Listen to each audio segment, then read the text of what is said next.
Good morning, grade 11s. I'm doing the last two types today, and then I will post solutions to all the homework I've given. Type 4 is called factorization. Factorization means when you look at the question itself, you don't have x attached to only sine or only cos. In other words, x appears in more than one place, more than one term.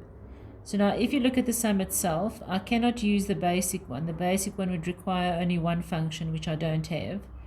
I can't use type 2 or type 3 because type 2 and type 3 require only sine on the left and cos on the right. And I don't have that. So my third type is factorization. So factorization is where you take out a common factor, do difference of two squares, or trinomial. If I do the common factor one, if you look at the two terms that hold the function with x, you will notice that sine x is your common factor.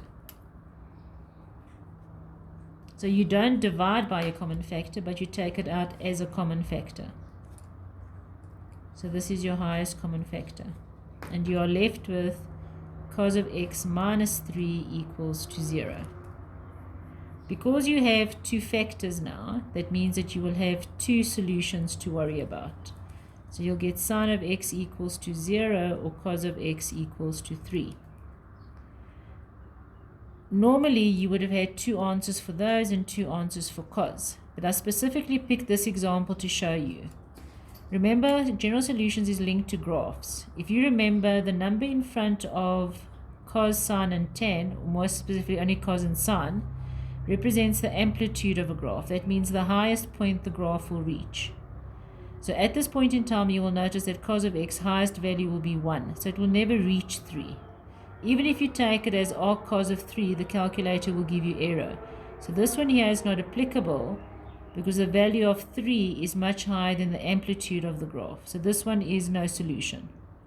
This one here, on the other hand, we will then apply the rules of sine. Remember, sine is positive in the first and the second quadrant.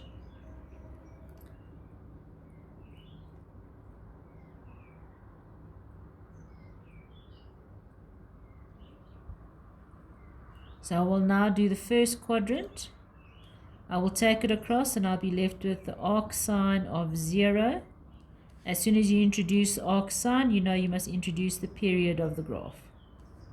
So x will equal to 0 plus 360 degrees k. You don't even need to write the 0. And then you're going to do the second quadrant.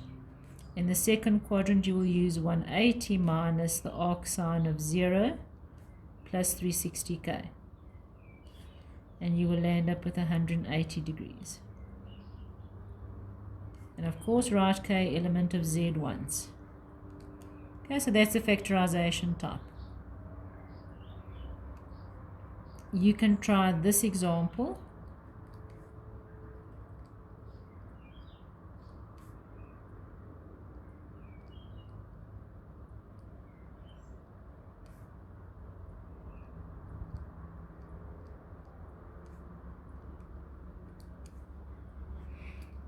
Under the heading of factorization, you will notice it's a trinomial in descending powers of sine x.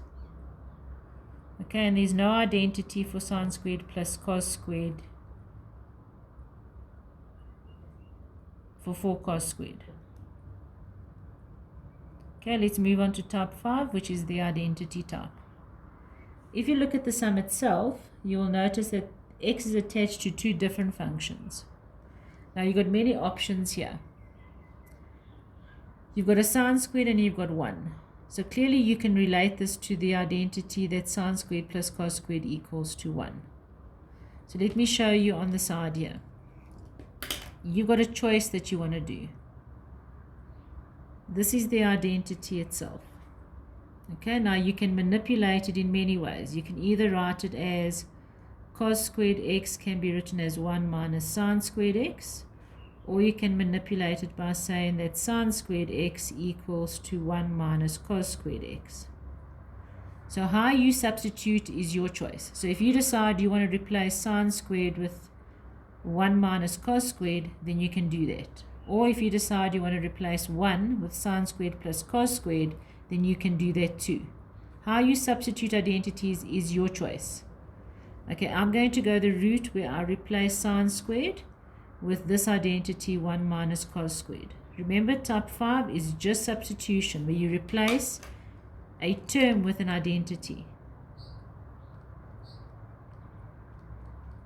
The reason I picked this one is because when I take the 1 across, they cancel each other out. If you replaced 1 with sine squared plus cos squared, when you take sine squared across, the sine squareds would cancel out. Your choice, as I repeat, how you choose to do it. If I take 1 across, it cancels, and I'm left with negative cos squared x minus cos of x equals to 0. I don't like a negative as my first term, so I'm going to divide through by a negative. And then you will notice that it changes into a type 4, which is factorization. Once again, I take out a common factor of cos of x, and I'm left with cos of x plus 1.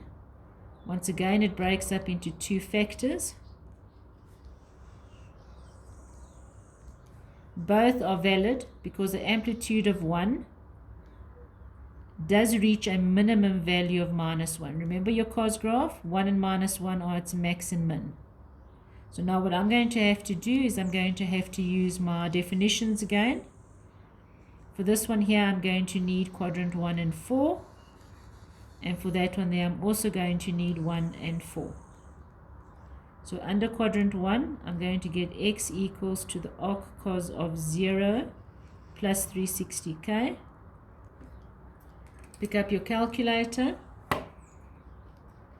The arc cos of 0 lands up being 90. So x equals to 90 degrees plus 360k. So that's the first quadrant. You're then going to move into the fourth quadrant. So x equals to 360 minus the arc cos of 0 plus 360k. And 360 minus that will give you 270. Okay, so that's the first section done. Now I move on to the second solution. I must do the same. In quadrant 1, you will do the arc cos of negative 1 plus 360k. Those who do reference angle, of course, you won't put negative 1, you'll just put 1. And you won't pick quadrants 1 and 4, you will pick quadrants 2 and 3. So the arc cos of negative 1 gives me 180 plus 360k. And then in quadrant 4, x will be 360 minus the arc cos of negative 1 plus 360k. When I type that in, 360 minus the arc cos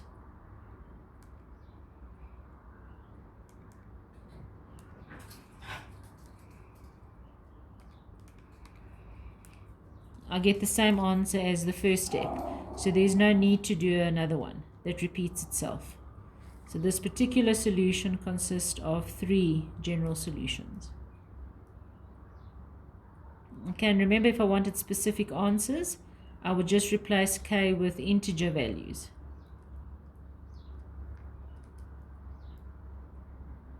Thanks, grade 11s.